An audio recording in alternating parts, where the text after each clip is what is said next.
As this pandemic continues, health experts are watching how the flu season is going to play out. Our Shannon Lilly spoke to some experts tonight, and she shares this story all new at 11.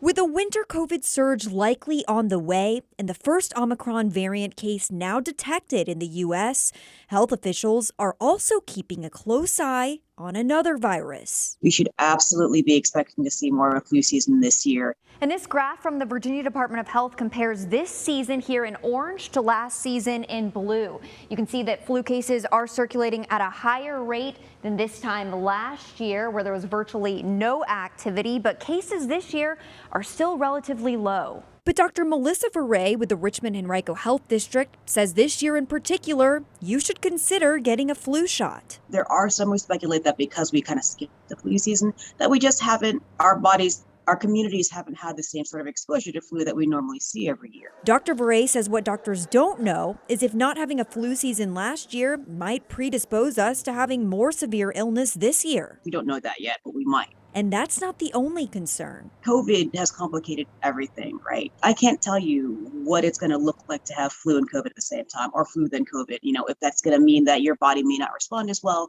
if you may have more severe disease. I think we may know more than we want to know about that after the season. Dr. Ferre says there's been an uptick in the H3N2 flu strain, particularly in children and young adults.